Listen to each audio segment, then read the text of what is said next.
sọ̀rọ̀ gẹ́gẹ́. Bàbá Dáfíd ọ̀la fi bíbọ́ sáláìfà ọmọ òwò ní ìrànwọ́ yájọ́ máa gbó. Ọ̀rọ̀ kan lọ ní gbòòrò, mọ́jà tọ́lá mọ́ sọ̀rọ̀ gẹ́gẹ́. Ọ̀dọ́ pẹ̀lẹ́kù bá olórí ẹni kí ló dùn mú sí. Kárẹ́lẹ́rè gbèlè kẹ̀tẹ́ tí ń bára rẹ̀ sàánú wọlé ògùnpọ̀ ní yọmọdé lára. Kò wọ́n pẹ́ wọ́nù. Fènìṣẹ́pọ̀ ń wò fènìṣẹ́pọ̀ ní bára rẹ̀ sàánú ọmọ gbọ̀ngbọ̀ tí yọ kìtì lẹ́yìn ooru.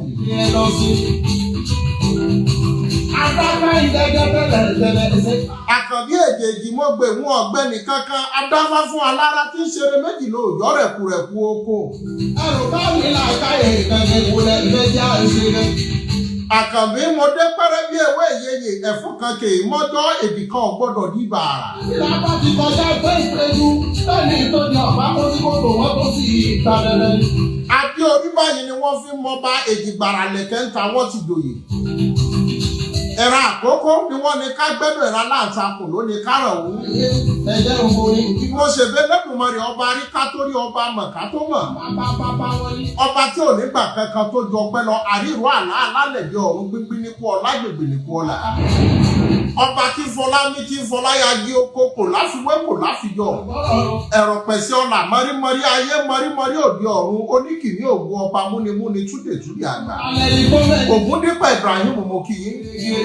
Olúyọ̀lé Ìbàdàn. Láti ìlú Germany mo kẹ́yìn náà. Ọ̀run ni ìdájọ́ ṣe ìdájọ́ ògbó ní kálukú ṣe. Orí ẹkú ọjọ́ méje ẹkú ọjọ́ mẹ́ta. Gbogbo táwọn máa ṣe láyé ní àpadà wá. Orí wọn bá ti láǹfààní kí n ti ṣètò yìí. Kí ló dé? Àmọ́ òdòdó ṣògùn ara ògùn òlé. Táwọn fi ní kó bá dùn. Wọ́n fẹ́ ṣe bàbá bí ibà díẹ̀. Àbáwọ̀ èèyàn ń pè mí. Ẹni tí mo lè dá lóhùn mo dá lóhùn ẹni tí mi ò lè bá sọ̀rọ̀ mọ̀ ń kọ̀ tiẹ̀. Ẹ̀sìn ni agbẹ́jọ́ mọ̀. Ọ̀pá mo wá rí pé arámọ́kun díẹ̀ ni mo fẹ́ láǹfààní kí n ṣàlàyé àwọn nǹkan tí mo mọ̀ ń bẹ̀. Ìkìlọ̀ lè rí. Àtàtọ̀rọ̀ ni kì í ṣe fún. Orí nípa ọ̀rọ̀ Sàyídì ọmọ Bọ̀tá. Ṣé wọ́n dá sọ́dọ̀ wọn ṣe ìbẹ̀rẹ̀ yín níbẹ̀? Sàyídì ọmọ Bọ̀tá lára àwọn ọmọ ẹ̀yìn olóyè Sunday Igboho tó gbà fún olóyè Sunday Igboho ni. Pé wọ́n kọ́kọ́ rí ẹni tí ń jẹ́ Sàyídì ọmọ Bọ̀tá ilé olóyè Sunday Igboho ni mo ti rí rí. Ẹni kẹ́lẹ́ tó mẹ́fẹ́ ẹ̀ lọ sí. A máa mú gi kan dání báyìí, a máa kó ká sọ́wọ́ tí ó pọ̀ báyìí, ó dárun sí báyìí, ó dárun gbọ̀n sí. Àmọ́ èmi jẹ́dá kan tó yẹ pé bí mo bá ti dóló ilé olóyè mọ́jà sọ́lá, èmi ò wọnú ilé lọ ní èmi láǹfààní kí n bá wọn jókòó táwọn àlejò wọn. Mi è sí láǹfààní kí n fẹ́ get closer wípé ṣé tiẹ̀ ọ̀nà ọ̀tọ̀ọ̀tọ̀ láàrin wá. Ló fi jẹ́ pé ọ̀pọ̀lọpọ̀ agitators wọ́n sọ fún wọn pé àwọn ò ní nọ́mbà mi torí I don't mingle, I don't associate. Mi è mọ̀ ìyá ọ̀ṣọ́jọ́ ọ̀ṣọ́ lọ. Omíyalé ló tún súnmọ́ mi. So I don't get closer to much people. Ẹni tó tún súnmọ́ mi nínú àwọn agitators ní Lady K látàrí wípé ó gbélé olóyè mọ́jà sọ́lá nígbà tí ó wálé. Lẹ́yìn yẹn agitators kankan àláǹfààní ká súnmọ́ra rárá ní ìbáyìí kankan ṣe.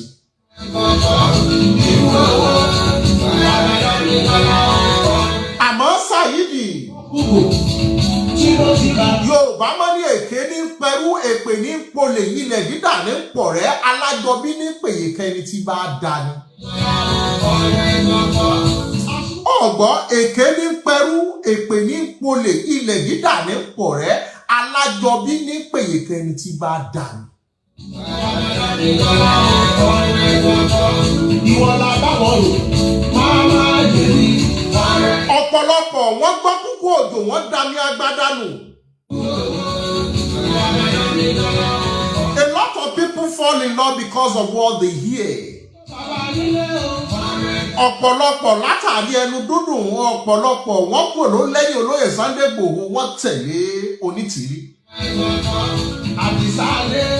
Ọ̀pọ̀lọpọ̀ lábẹ́ bẹ́ẹ̀ náà olè ojú kòkòrò orí máyàlú ọkàn olè ó kó bọ́pọ̀lọpọ̀. nítorí àwọn òmìnira àwọn onítìrí wọ́n fún ọ̀pọ̀lọpọ̀ àwọn agitators yìí lówó olè ojú kòkòrò wọ̀ bílíkì wọ̀ bíà. Gbogbo ẹ̀dá tí ò bá ti láǹfààní kó kápọ̀ kan dùn ààrẹ olè orí ikú kíkú ni irú wọn máa ń kú. Ẹ̀kọ́ pọ̀ níbi ọ̀rọ̀ yìí. Bọ́ ọba mu gàrí dákun yáyọ ọkàn pẹ̀lú gàrí tó ọba mu. Orí mo fẹ́ jẹ níyì mo fẹ́ jẹ lọ́hùn ló kó bẹ́ẹ̀ lòmí. A rí nínú ẹni tó kò lẹ́yìn olóyè mọ́jà Sọ́lá ó dọ́dọ̀ Onítìrí orí wípé irọ́ ni wọ́n tà fún un ó yà lóhùn òṣè Yorùbá nation mọ́ ó lè ló lọ́pọ̀lọpọ̀ dọ́dọ̀ Onítìrí.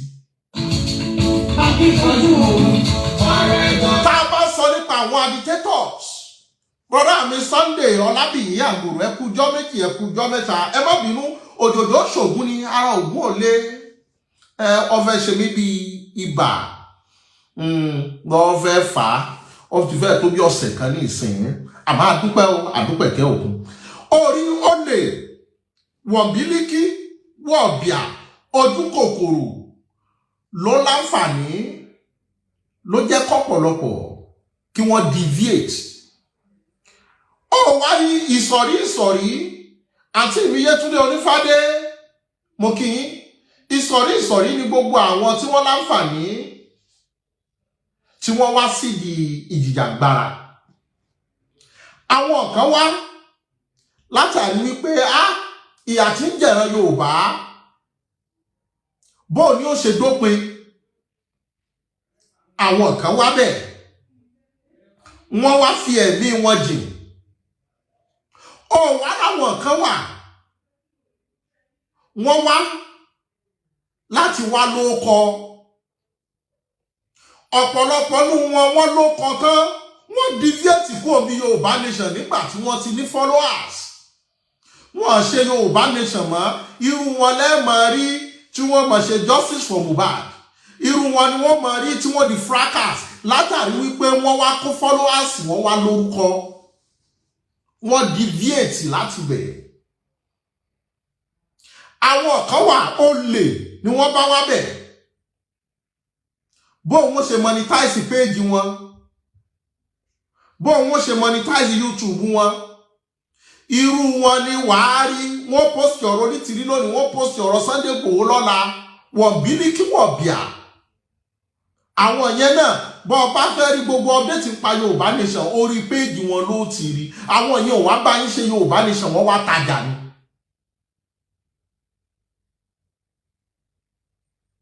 Àwọn náà wà bẹ́ẹ̀. Ó wá láwọn sọ̀rí kan wà. A lè pè wọ́n ní spy. Wọ́n wá ṣe Yorùbá nation. Àmọ́ wọ́n láǹfààní láti wá spy láti wá wò pé kí ni Sunday Igboho àti bàbá Akíntóyè àtàwọn tí wọ́n ń pera wọn l'agitators ń ṣe gan. Àwọn yẹn náà wà ń bẹ̀. Àwọn yẹn lọ́pọ̀lọpọ̀ náà àwọn agitators wá kójọ làwọn náà láwọn WhatsApp group. Mi ò dá WhatsApp group kankan lẹ̀ nítorí mo ti mọ̀ wípé àtọ̀tá àtọ̀rẹ́ àtolóríire àtolórí burúkú àti wèrè àti dìdìrì lẹ́jọ́ kóra yé papọ̀ síbẹ̀. Ló mọ̀ ní tẹ́lẹ̀ ọmọ ní WhatsApp group mi mo wá wò kí ló ń dá WhatsApp group lẹ̀ fún gan-an.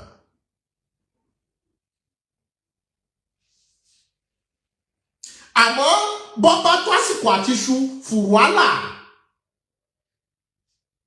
Àwọn ọ̀sọ̀rí àkọ́kọ́ làwọn ọ̀sọ̀rí tí wọ́n wòye pé ìyà ń jà àwọn ọ̀ràn bàbá wa wọ́n pọ̀ bẹ́ẹ̀ nínú orílẹ̀-èdè Nàìjíríà wọ́n pọ̀ bẹ́ẹ̀ lókè òkun tẹ́lómi ti láǹfààní torí Yorùbá nation. Ó ti ṣi owó ná ó ti sẹ́ẹ̀dì owó agitators míì ó ti ṣi owó ná ó ti ta dúkìá ta lé ta gbogbo nǹkan lórí pé bó láṣẹ jàjàgbara yìí tí ó sì láǹfààní kó hesitate pé bó láṣẹ fẹ́ débẹ̀. Àwọn yìí gan la lè pè lọ́mọ ọkọ Yorùbá tí wọ́n wò pé gbogbo ohun táwọn bàbá Akíntóyè àtolóyè Sunday Igboho bá ní báyìí ní ká ṣe ibẹ̀ là ń lọ. àwọn ni wọ́n print vest, ni wọ́n ṣe flyer, ni wọ́n ná owó, ni wọ́n nára. Àwọn sọ̀rí kejì, àwọn wá láti wá lóko. Gbogbo àwọn táwọn ti agitators ọ̀pọ̀lọpọ̀ ti dé láti ọ̀nà wọ́n ti drop. Wọ́n drop látàrí wípé orúkọ tí wọ́n fẹ́ ni wọ́n ti ní followers lórí Facebook, lórí YouTube. Àwọn followers tí wọ́n ti wá nìyí, ó ti jẹ́ kọ́pọ̀lọpọ̀ drop. Láti wípé ohun tí mo fẹ́ ní mo ti ní. Orí ológbò mi tó súnlẹ̀ bí ọ̀lẹ, ọgbọ́n inú ẹ̀ pépèdé. Bí mo bá dákẹ́ jẹ́jẹ́ tí mo bá ṣe bí ẹni tí ò rí, kìí ṣe pọ́rọ̀ tí mo fẹ́ sọ ni ò sí. Àmọ́ bí ọba tásìkò àti ṣùfùrù nílà, àwọn yìí wọ́n láǹfààní, wọ́n wá láti wá mékì orúkọ. Tó bá ń wò wọ́n nísìn, ó rí irú wọn wọ́n ti lè gbé justice for Mohbad, irú wọn wọ́n ti lè tẹ̀lé olóṣèlú, irú wọn wọ́n lè ti láwọn ti drop Yorùbá Nation. Àmọ́ péjì tí wọ́n fi bẹ̀rẹ̀ Yorùbá Nation wọ́n drop ẹ̀. Ọmọ Táyọ̀ mú kẹ́yìn náà sà, ẹ ṣé o, àmì àṣẹ. Àwọn kan wá rèé, owó ni wọ́n wá síbẹ̀. Irú wọn bí wọ́n bá ṣe gbé ọ̀rọ̀ Onítìrí ni wọ́n máa gbé ọ̀rọ̀ olóyè Sunday Igboho. Gbogbo ọ̀rọ̀ Yorùbá Nation ló máa bá lórí péjì wọn. Kódà o lè sọ pé ní báyìí ni wọ́n tẹ̀lé, o lè sọ pé àwọn wá gbẹ̀ láti cash out. Owó ni wọ́n wá méèkì látorí YouTube àtorí Facebook, wọ́n monetize gbogbo ẹ̀. Ó wá ní àwọn kan wà. Àwọn náà join látara ìfẹ́ tí wọ́n ní sí olóyè Sunday Igboho àti bàbá Bánjí Akíntóyè. Ó rírú èmi yìí. Ẹjọ́ ọmọ ìyá, ìfẹ́ olóyè Sunday Igboho àti ìfẹ́ Yorùbá nírúwà ìfi ṣe. Níjọ́ tí Igboho bá ti ní Ṣínà já fi Yorùbá Nation lẹ̀, mo fọlọ́run búra kò ní tó 5 minutes, màá denounce ẹ̀. Because I've never seek for any help for any Yorùbá Nation agitators. I don't mingle, I don't associate. I stand on my feet. That is why nobody could pull me. That Shina, Akanbi, Mr. Wisdom are hereby pronounced to collect penny from anyone. No, I did not. And I've never created any WhatsApp group to exhaust people. No. I didn't. I did not. Because tí Ọlọ́run bá rí ọ, jẹ́ kéèyàn náà jẹ́ iye. Àwọn kan náà wá, wọ́n ẹ̀ ṣe Yorùbá Nation. Wọ́n wá as a spy. Olóṣèlú rán wọn wá, àwọn ọ̀tá olóyè Sunday Igboho rán wọn wá. Wípé ẹ lọ sáwọn WhatsApp group táwọn agitators yìí ń dálẹ̀. Ẹ lọ máa gbọ́ nǹkan tí wọ́n sọ ń bẹ̀. Ẹ lọ máa fimú fílẹ̀. Òun ni òye ọ̀pọ̀lọpọ̀ tó ń ṣe agitators kílẹ̀ ń dá WhatsApp group lẹ̀ fún. Àwọn tẹ́ ẹ bá jọ ní ọ̀rọ̀ ló yẹ kẹ́ ẹ jọ wà. Ọ̀pọ̀lọpọ̀ yín kílẹ̀ ń ṣe tẹ́lẹ̀ kí Yorùbá Nation tó dé. WhatsApp group wo, initiative wo lẹ fi gbé WhatsApp group yín kalẹ̀. Ọ̀pọ̀lọpọ̀ tẹ́ ẹ kó síbẹ̀ ṣẹ́nu yín konú. Èèyàn mélòó ló mọ̀ jíndòjíndò?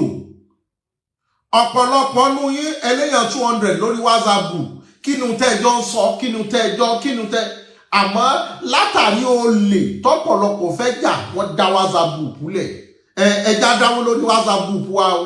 Ẹja ṣe kinní kan lórí WhatsApp group wa o. Mélòó nú àwọn agitators ló lè sọ̀rọ̀ bí mo yẹ ń sọ̀rọ̀ yìí pé òun ò ní WhatsApp group. Ohun tọ́pọ̀lọpọ̀ fi kó bá rìn àjò yìí ó pọ̀ ju oore tí wọ́n ṣe síbẹ̀ lọ. látàrí wípé a fẹ́ ní WhatsApp group láti fi ṣe kíni. But bá ní information tó fẹ́ pass fún mi, send it sí mi directly. Àwọn tó yẹ kó ní WhatsApp group kò ju àwọn tí wọ́n ń gbójú síta lọ tí wọ́n sọ̀rọ̀. If you have any genuine information you want to pass to each other, èmi ò mọ bí tẹ́ ẹ ti ń kó gbogbo aráàlú sórí WhatsApp group. Olóṣèlú èkó gbogbo aráàlú sórí WhatsApp group. Àwọn tí wọ́n jọ fẹ́ pínwó lóru ni wọ́n ń kóra wọn sórí WhatsApp group wípé ẹ jẹ́ wá ṣe campus meeting. What meeting are you doing? Gbogbo àwọn tẹ́ wá jọ wà lórí Facebook ẹ pè wọ́n ní fan. Ẹ wá ń dá WhatsApp group kalẹ̀. Orí àtẹnujẹ ló kó bá ohun tí wọ́n ń pè Yorùbá nation àtojú kòkòrò. Gbogbo ẹ̀dá tí ò bá ti níra rẹ̀ kó tó má bá olòṣì dòwò pọ̀. Gbogbo ẹni tó bá rí pé ayé rẹ̀ ti gbé pẹ́ẹ́lí ó ti rí mílíọ̀nsì, dákun má fi thousands lọ nítorí yóò jọ lójú. Nǹkan bí tí ní jolùṣẹ́ lójú, nǹkan bí tí lọ́pọ̀lọpọ̀ wọn fi deviate. Ohun kékeré ló jolùṣẹ́ ọ̀pọ̀lọpọ̀ wọn lójú ni wọ́n fi bà Yorùbá nation jẹ́. Àwọn Onítìrí kọ́kọ́ strategize wípé kí la lè ṣe fáwọn agitators yìí láti fi entice wọn. Wọ́n entice wọn pẹ̀lú tí wọ́n pè ní owó. At least ó dà pé wọ́n fún wọn ní bóyá 200,000 láti fi ra data nígbà yẹn. Ó rí gbogbo ẹni tó bá ti wá jẹ dòdò kò ní lè sòdodo. Àkọ́kọ́ gbogbo rọ́fà yẹn wọ́n lè gbé wá sọ́dọ̀ mi. Nítorí wọ́n ti sọ fún yín wípé ẹ bá gbé dọ́dọ̀ rẹ̀ kò ní gbà. Ẹ̀kejì, àbúrò Ìgbòho ni pé ẹ bá gbé dọ́dọ̀ rẹ̀ àṣírí ó tú. Wọ́n lè gbé gbogbo àwọn ọ́fà yẹn kò lè dọ́dọ̀ mi. Because they know I'm principled and I will never take any trash. Wá ní gbogbo àwọn Saheed yìí, Saheed ọmọ bọ̀tá yìí, ara àwọn ẹmọ ẹ̀yìn olóyè Sunday Igboho ni. Àmọ́ gbogbo ẹ̀dá tí ò bá ti ní ayọ̀ ọkàn, gbogbo ẹ̀dá tó bá ti fẹ́ jẹun tọ́gà rẹ̀ ń jẹ, tó dúró dásìkò tiẹ̀, ìṣubú ní ó padà ṣubú. Àwọn kan fún Igboho lówó, ó yẹ kí Igboho fún wa lówó. Orí gbogbo tá bá jẹ òní ṣẹ̀kọ̀ jẹnu èèyàn láyé. À ń jọ́rìn a ò mórí olówó, à ń jọ́rìn a ò mẹ́sì olòṣì.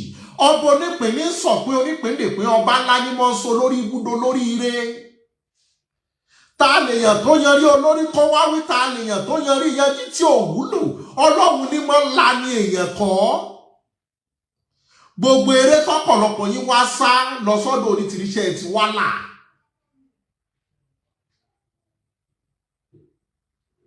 Ṣé ẹ ti là? Ẹni a bá kó 10 million fún, bálùbáríkà ò bá síbẹ̀, eṣinṣin ní yọwọ́ mi ni kò lè la. Ọlọ́run ní máa ń la ní èèyàn kọ́. Nítorí orí ní dá ní ẹnìkan kìí dá orí, aṣẹ̀dá ní dá ní ẹnìkan kìí ṣàṣẹ̀dá. Ọ̀pọ̀lọpọ̀ wọ́n gbọ́ kúkú odò, wọ́n dá ní agbádá nù. Orí ọ̀pọ̀lọpọ̀ sáré ju kádàrá lọ. Jẹ́ kémi náà sáré là, jẹ́ tẹ̀lé bí, jẹ́ tẹ̀lé ọ̀hún. Gbogbo ẹ̀dá tí bá ti sáré àsájù, ikú kíkú ní ó padà kú. Overtake is allowed in the journey of life, but don't overspeed, because overspeed kills. Èyìnbó ló sọ bẹ́ẹ̀. Ó ní a lè jura wa lọ níbi eré ìje èèyàn láyé. Àmọ́ má sáré àsápajúdé, bọ́ bá sáré àsápajúdé ó kù kíkíkù.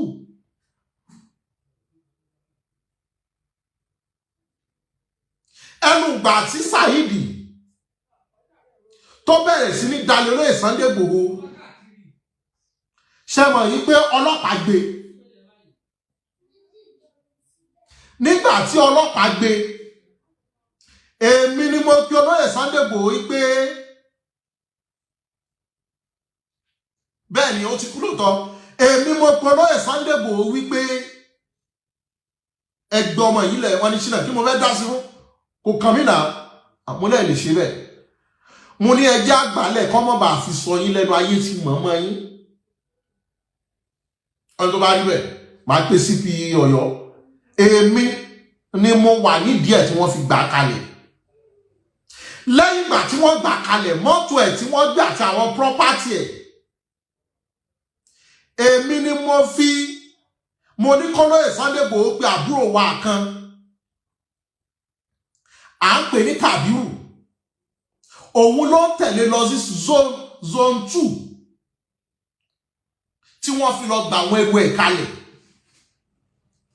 a sì mọ̀ pé ọ̀dọ̀ Onítìrí ló wà Onítìrí ò sì gbà kalẹ̀ orí gbogbo tó o bá ṣe láyé yóò ní gbé aburú ló bá ṣe ní àwọn ẹ̀dá yìí ò ní gbàgbé ọba tí ó ṣẹ̀fún ò ní kú máa ṣe ohun tó bá ṣe ohun tó bá ṣe ni wọ́n fi san lẹ́san ìgbà tó yá àwọn èèyàn tó wà ní gúrùpù ọmọ bọ̀tá gbogbo àwọn ọ̀rọ̀ tó máa ń sọ sílẹ̀ ọ̀pọ̀lọpọ̀ máa ń sẹ̀ǹgẹ̀ sí mi ò ti torí ẹ̀ kí n wá sórí péèjì yìí rí kí n láǹfààní kí n sọ́rí pé ọmọ bọ̀tá o bẹ́ẹ̀ náà àwọn kan náà ń ṣe bẹ́ẹ̀ náà orí gbogbo tó o bá ṣe ní kọ̀kọ̀ tára yóò lè wí lọ́jọ́ tó o bá ń bẹ láyé lọ́jọ́ o bá kú tó wọ́n sọ gbàgbà wálé à o sì mọ̀ wípé gbogbo àwọn tó kó sórí gúrùpù 40% ni wọ́n tẹ̀lé ọ 60% wọ́n wá bẹ̀ láti mọ wá wò ẹ̀sìn rẹ̀ ni. But ọ̀pọ̀lọpọ̀ mọ rudiment of life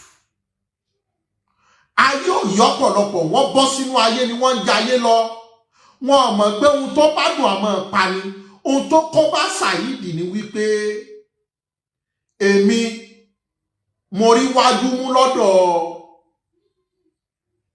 ọmọ lọ́dọ̀ òmìnira ohun tó sì fà ní wípé orí owúlò lọ́dọ̀ Igboho já fi oúnjẹ fà ó mọ́ra ń bì yìí wọ́n fi oúnjẹ fà á mọ́ra bó tí àwọn ni wọ́n rán ní pé ó dá ṣé wà lọ print fìlà ìwọ ni kò lọ print vẹ́ẹ̀sì orí ìwọ̀n bá tọ́rọ́ kọ́bọ̀ tí wọ́n rí ń bẹ̀ ló sọ wọ́n dẹni àánú. Bàbá wa Yẹmí Ẹlẹ́bùbọn sì ní èké ní pẹ̀rú o èpè ní polè ilẹ̀ dídà ní pọ̀rẹ́ alájọbí ní pẹ̀yìnkẹ́ni tí bá dání èké ní pẹ̀rú èpè ní polè ilẹ̀ dídà ní pọ̀rẹ́ alájọbí ní pẹ̀yìnkẹ́ni tí bá dání bọ́ọ̀ bá báyàn ṣe máa kò nílò pé ọ̀ ń sọ̀rọ̀ rẹ̀ láì dáa kò nílò kọ́ ọmọ bàjẹ́ bọ́ ọba tí wá níbi tí wọ́n ti bú olóyè Sunday Igboho ó wàá gbé fọ́tò ara rẹ̀ sí orí àwọn orí kan wà bọ́ ọba bá wọn jà bóyìí ọba lé ibi tẹ́ni méjì bá ti ń jà koríko bẹ̀ ni ó forí fà nítorí onídìí mo ti bá a dé ológbò ṣẹ̀ṣẹ̀ ẹsẹ̀ mo ti bá a ṣẹ̀ ọjọ́ tí gbè bá fẹnu kọsẹ̀ ọjọ́ náà lọ̀rọ̀ ẹkún bọ̀ fún ṣìṣẹ́ ẹ̀ àwọn kan ti bá odídí wọ́n ti lo ológbò ṣẹ̀ṣẹ̀ bẹ́ẹ̀ bá perí wọn láì da ẹ̀yin nìkan mọ̀ ṣe ẹ̀jẹ̀ àgbàgbé superstition ẹ̀jẹ̀ àgbàgbé páyédayé ọ̀làjú àmọ́ ohun tí wọ́n jẹ lọ́jọ́ tí wọ́n bí wa àmọ́ ohun tí wọ́n fún wa jẹ lọ́jọ́ tá a kéré àmọ́ pọ̀lọpọ̀ kò lóògùn bí ọ̀bá lóògùn mọ́dàrí kan tí ń bẹ lára rẹ̀ torí fi ń kó Igboho yọ ṣé wọ́n rí ṣe bó ṣe jẹ́gbọ́n mi yẹn mo máa avoid níbi àwọn nǹkan kan tóun náà mọ̀ pé mo máa avoid òun gbogbo tí mo bá ti mọ̀ wípé ó lè padà fa Ṣínà ń gbọ́ kí ló dé tó ṣe bẹ́ẹ̀ yẹn mo máa avoid yẹ pàtó ní Ṣínà ó rẹ̀ jẹ́ bá ṣe jù àlàyé rẹ lómi o ani ta ni kí ẹran àní àpẹ́yà kí ẹran bọ̀dà wálé àbí kí ẹran kébì ani ẹ̀wọ́n náà lè ṣe ẹ̀wọ́ àlàyé mi busy nítorí ohun tó bá lè fà á tí mi ò bá ríṣẹ́ yẹn jẹ́ tó bá lè fi fà á tí ó fi bínú mo máa avoid yẹ nítorí mo mọ̀ yí pé nǹkan kan fọhùn lára ẹ̀. I usually avoid him. Nínú ẹni tó yẹ kó máa jókòó sí ẹ̀gbẹ́ ọ̀tún ẹ̀gbẹ́ òsì ni mo wà ṣùgbọ́n ọmọ kọrin kan pé mo súnmọ́ ba níwọ̀n ẹgbẹ̀je mo jìnnà sọ́ba níwọ̀n ẹgbẹ̀fà bẹ́ẹ̀ ni mo ṣe rí mo súnmọ́ níwọ̀n ẹgbẹ̀je mo wá ta kété sí tí ẹ bá ṣe kó bá nílò mi wá pẹ̀lú Ṣínà ọ̀gá rẹ̀ wẹ̀bọ̀ kí n ní pè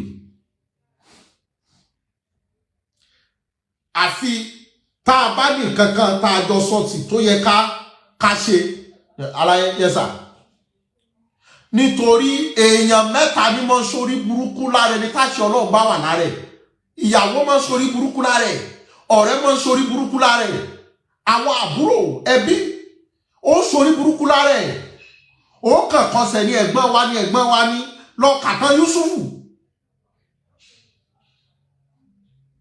àwọn ọmọ ìyá rẹ̀ ò gbà kó jíṣẹ́ Ọlọ́run ni wọ́n kọsẹ̀ lára ẹ̀ wọ́n tà sóko ẹrú àwọn ẹbí rẹ̀ kọsẹ̀ lára ẹ̀ wọ́n mọ́pọ̀hún lógo ìdílé àwọn bọ́ ọba ti wá mọ̀ yí pé ẹni yìí kankan fọhùn lára rẹ̀ orí bọ́ ọba ti lè sọ̀pọ́tì kádàrá ẹ̀ jókòó jẹ́jẹ́ ọ̀pọ̀lọpọ̀ ò mọ kádàrá Ìgbòho ẹ̀pà àgbò tó fì yìí èèyàn mélòó ló ṣe bẹ́ẹ̀ ló ṣẹlẹ̀ síbẹ̀ rí tó rẹsẹ̀ kájárí Ọlọ́run ń bẹ lára rẹ̀ mọ́jà kanra wa àwọn kan wà Ọlọ́run ló fẹ́ wọn no matter how the situation may be Ọlọ́run kàn máa kẹ́yìn gbogbo làásìgbò yìí ọ̀fọ̀ fìrùnàgbá lára olóyè Sunday Igboho à ń sọ̀rọ̀ ọjọ́ kan oníṣínà ọmọ pé wàhálà tó ṣẹlẹ̀ yìí ó jẹ́ mo ti gbàgbé àwọn àkáǹtì kan tí mo ní sáwọn àwọn báǹkì kan mi ò fẹ́ dápọ̀ àwọn báǹkì yẹn mi ò mọ̀ pé mo láàkáǹtì síbẹ̀ ṣá mo ní lọ́nà wo ọmọ àwọn àkáǹtì ọ́fíìsà yẹn wọ́n á kàn wá wípé ọmọ àwọn obìnrin lọ́sẹ̀ máa ń wá àgbẹ̀rẹ̀ yẹsà wọ́n fẹ́ gbaṣẹ́ lọ́wọ́ òun wọ́n ní tóun bá ti ní ti tájẹ́ẹ̀tì tóun bá ti fowó sàkáǹtì ọmọ dóhùn dó casual worker ni wọ́n gbọ́ òun sí báǹkì òun wà ní èlò ni tóun bá gbé sàkáǹtì tẹ bá lè fi 100 million 50 million síbẹ̀ ọmọ retain òun olóògbé lókè òun á dẹ̀ fi 50 million yẹn sínú àkáǹtì yẹn olóhun ti wá gbàgbé bí àkáǹtì mẹ́wàá tóun ò rántí ìgbà tí wọ́n wá freeze àkáǹtì yìí tí wọ́n wá print gbogbo àkáǹtì tóun ní wá fóun ló wà ògà ṣóun ní àkáǹtì sí báǹkì báyìí ṣóun ní àkáǹtì sí báǹkì báyìí òun ti kọ́dà òun ò rántí àkáǹtì ọ́fíìsà tó ní àkáǹtì tóun ṣí àkáǹtì yẹn lórúkọ ẹ̀ mo kí sísítà mi olúwa kẹ́mi ìfẹ́ olúwa forward ever backward never whoever that look down at you will surely come back and meet at the great top because the Lord is your shepherd you shall not want. He makes you to lie down in green pastures. He leave you beside the sea water. He restore your soul. He leave you beside the righteousness. For his name's sake, even though you walk through the valley of shadow of death, you shall fear no evil. But out with you the rock and the sky, they comfort you. Thou present the table before you in the presence of your enemy. That is that cover your head with all the comfort. So surely goodness and mercy shall follow you all the days of your lives, and you shall dwell in the house of the Lord forever and ever. Amen. Mo kí ìyá mi, ìkan kò ní ṣàlàáfíà yín. Ó sórí olóyè Májàsọ́lá ti gbàgbé ọ̀pọ̀lọpọ̀ àkáǹtì gẹ́gẹ́ bí ẹni tí owó ebi èépa lọ síbi àwọn owó kan. Olóyè Májàsọ́lá ti gbàgbé ó wáyé àkáǹtì tí wọ́n wá freeze yẹn ló jẹ́ kí olóyè Májàsọ́lá rò pé Ṣínà ṣe mọ́ parọ́ fún ọ.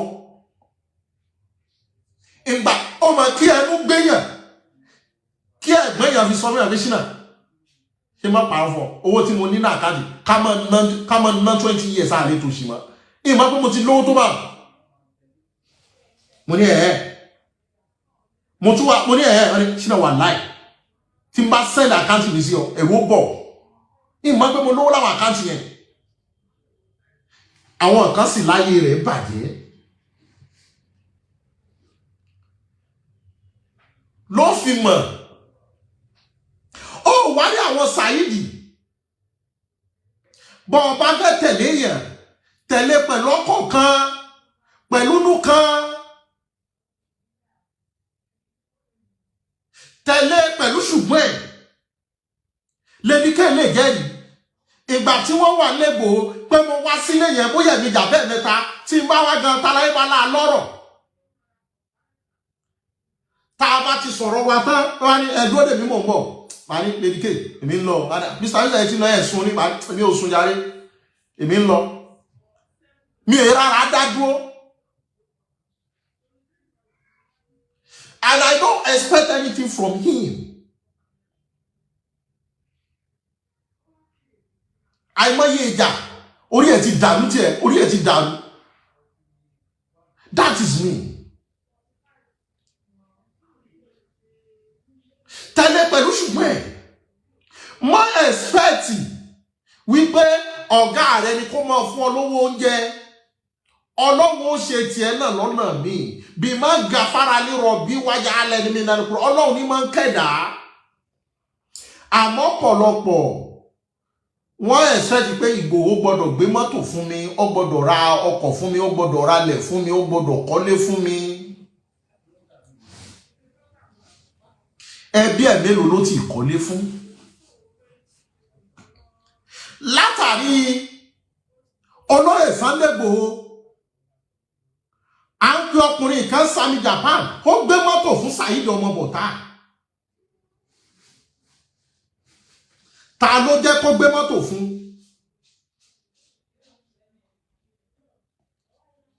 Àmọ́ mo wá rí àwọn kan wọ́n sẹ́ni voice note kan sí mi wọ́n láwọn boys olóyè Sunday Igboho ló pa.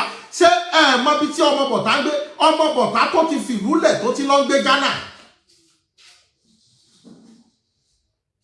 Ta wá ló ráyè tiẹ̀ tí ó wà lọ Ghana? Orí fúnra wọn náà ni wọ́n mọ̀ fúnra wọn lóògùn jẹ fúnra wọn lójú tì wọ́n. Ní Yorùbá fi ní èké ní pẹ̀rú èpè ní polè ilẹ̀ dídà ní pọ̀rẹ́ alájọbí ní pèyèkẹni ti bá dànù. Ọ̀pọ̀lọpọ̀ wọn fi orúkọ Ìgbòho nílé ìwòtán wọ́n rò páwọn ó yá láṣọ pèrègèdè bí ọwọ́ aṣọ ni. Wọ́n sì mọ̀ wípé ọba tí pa Ísírẹ́lì mọ́ kèé tó gbé bẹ́ẹ̀ ni kì í sùn. He who keep Israel will not slumber. Even though I'm a Muslim, I still go through my Bibles. Nítorí mo rí kà nínú Bíbélì ní pé inú mi dùn nígbà tí mo gbọ́ pé ará ẹja lọ sílé Olúwa. I don't discriminate any religion.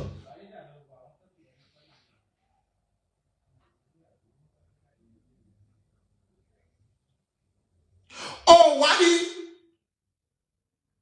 A lot of people fall in love for money and what they hear. Àwọn Onitiri wọ́n kọ́ ọ̀pọ̀lọpọ̀ agitators látàrí wípé ó lè lẹ́yìn kíní ẹja fún yín lówó. Wọ́n rí pé olójú kòkòrò ní ẹja fowó tàn wọ́n. Wọ́n fowó tàn ọ̀pọ̀lọpọ̀. Gbogbo ẹ̀dá tí ò bá ti yáyọ ọkàn òun bí tí ní jolùṣẹ́ lójú. Wọ́n fowó tàn ọ̀pọ̀lọpọ̀.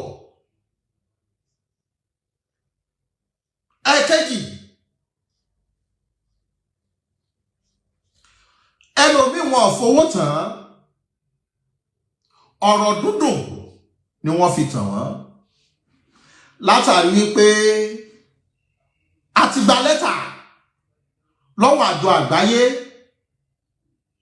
a ṣẹ̀ṣẹ̀ ṣe mítìn tán pẹ̀lú àjọ àgbáyé ìwọ tí ẹ béèrè wípé ẹ fọwọ́dù lẹ́tà yìí sí mi fọ́tò bí tẹ́ ti wà ní conference meeting ẹ fọwọ́dù ẹ̀ sí mi afọ́jú wa ń fa afọ́jú pọ̀ pa ọ̀pọ̀lọpọ̀ yín ohun tí wọ́n ń sọ lẹ̀ ń gbọ́. A lot of people fall in love by Olúwa sọ fún mi wípé because they know you are into religious slavery.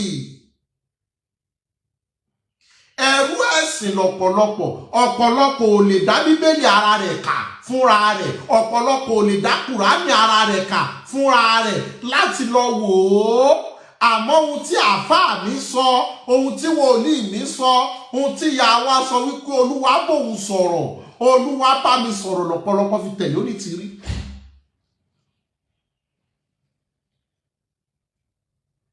When you don't have your own thinking faculty, I will descend so low to use your own thinking faculty. That means my brain is not more functional. Mo rẹra mi lẹ̀ ní tí mo bá lo làákàyè tiẹ̀ ìtumọ̀ ẹ̀ ní wípé ọpọlọ tèmi kò ṣiṣẹ́.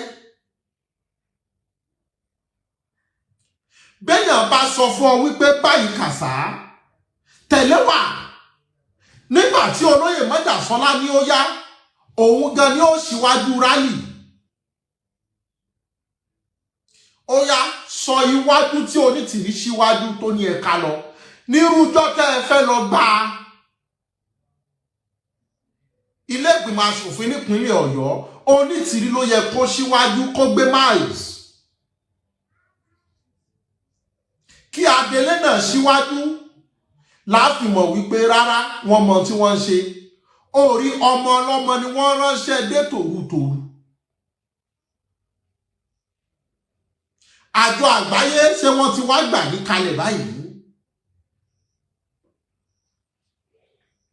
Olè ojú kòkòrò ló pa Sàyídì.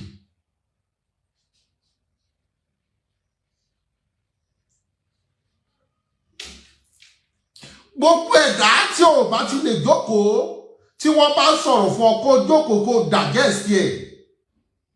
Irú ibi tí wọ́n máa ń gúnlẹ̀ sí rèé.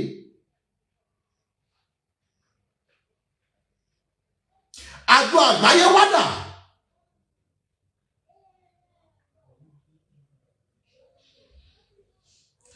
Ẹni tá ń pè lólórí yín ṣé gbogbo yín rí jọ̀kan rí kẹjọ jókòó kẹjọ ya fọ́tò. Èèyàn kan ń gbé lókùnkùn ń tafà sínú ìmọ́lẹ̀. Ó ṣe kò ṣe tẹ́ ẹ bá bí ọ̀pọ̀lọpọ̀ ẹni tí ò rí Sunday Igboho rí á rí ẹbí ẹ̀ kan á rí ọ̀rẹ́ ẹ̀ kan á rí alábàágbé ẹ̀ kan tí ó ti bá pàdé pé lọ́jọ́ tó wá ṣe rálì ní báyìí ní rírí. Èèyàn mélòó lórí Onítìrí rí? Invisible Onítìrí. Thank you, sir. And Onítìrí will not allow anybody to question her. He's doing it with audacity. And all of you follow her blindly. They exhaust people, drain them, dry their accounts, collect money from them. Now where have you ended? Níbo ni gbogbo yín kúnlẹ̀ sí? Iná tí wá dé dórí kókó, agbádá tí wá sojú ná yaranyaran.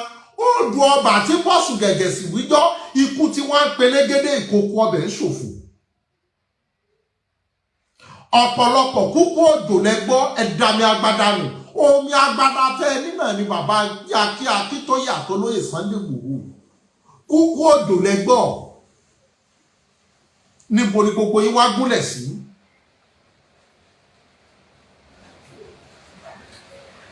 Ẹ mọ̀ wá jẹ́ àtàrà wa.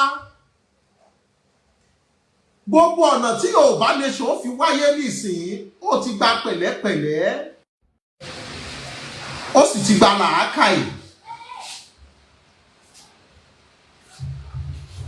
ó ti gba pẹ̀lẹ́pẹ̀lẹ́ ó ti gba làákàyè nítorí ọ̀rọ̀ tá à ń fọgbọ́n ṣe ẹ ti láǹfààní ẹ ti kó wa síta bí ọmọ ọjọ́ mẹ́jọ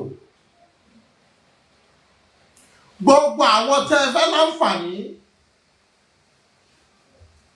tí wọ́n wò wípé ṣó lè rí bẹ́ẹ̀ ó rí unripe fruit lẹ ti bó fáyé pé kán máa jẹ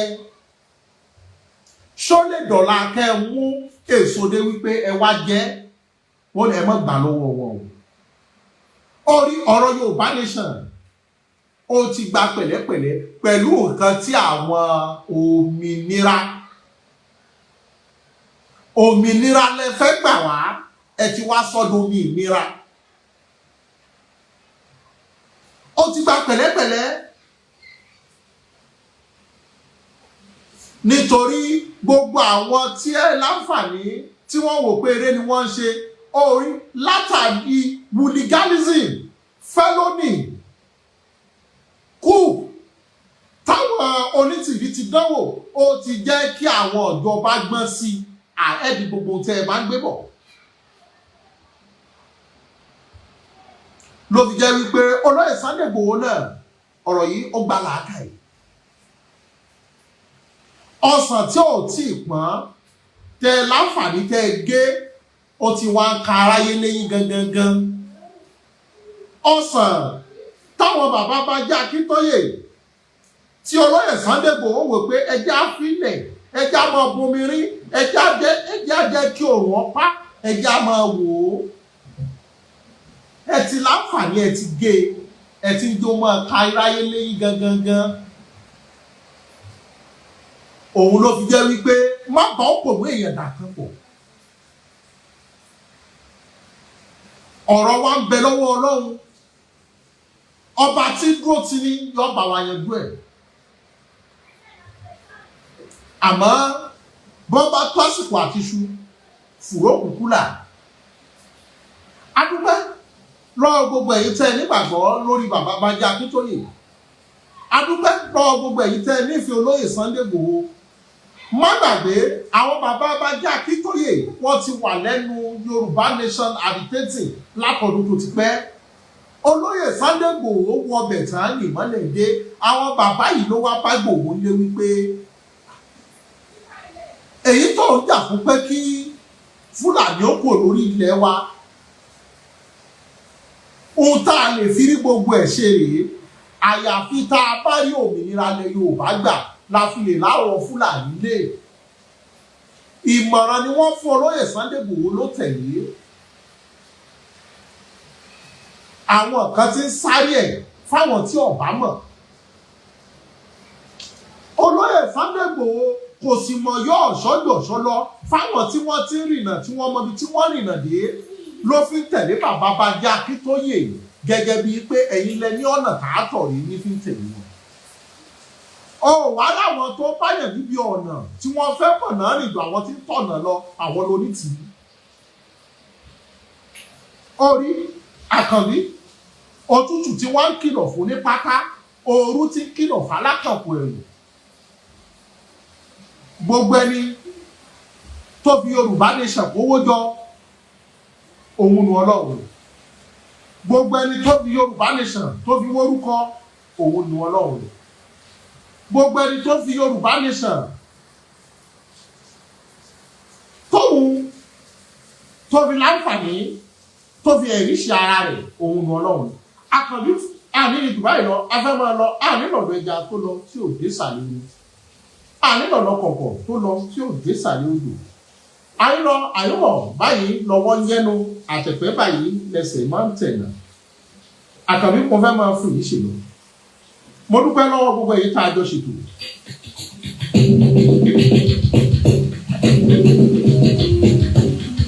ẹ̀rọ bínú kọ́ bínú Àkànbí mo fẹ́ máa fún yìí ṣèlú mo dúpẹ́ lọ́wọ́ gbogbo èyí tẹ́ pè mí láti bí ọ̀sẹ̀ kan tẹ́ ẹ̀ rí mi ara ti le orí àwẹ̀ tá a gbà fẹ́ẹ̀ ló fẹ́ láǹfààní ló fẹ́ mú malaria wá. Adúpẹ́ o. Mo dúpẹ́ lọ́wọ́ gbogbo ẹ̀yin tẹ́ ẹ máa ń rọ́ọ̀tì mí nígbà gbogbo lọ́jọ́ gbogbo tí n bá ti dé tẹ́jà fẹ́ gbọ́ wóròwórò tí mo fẹ́ sọ. Ẹ dákun ẹ bọ́lọ́ bá mi subscribe sórí YouTube channel wa Mr. Wisdom TV. Àkànní nílò lọ ẹja tó lọ tí ò ní sàníyàn nílò lọ kọ̀ọ̀kan tó lọ tí ò ní sàníyàn. Ayínú àyúbọ̀ báyìí lọ wọ́n yẹnu àti pẹ́lẹ́sẹ̀ ẹ̀tẹ̀.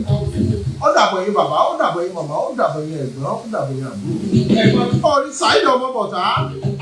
Iwájú tó dojúkọ kó má ṣòro, ẹ̀yìn tó fi sílẹ̀ kó má bàjẹ́. Gbogbo wa la kẹ́kọ̀ọ́ ibi ikú rẹ̀. Ó dàbọ̀.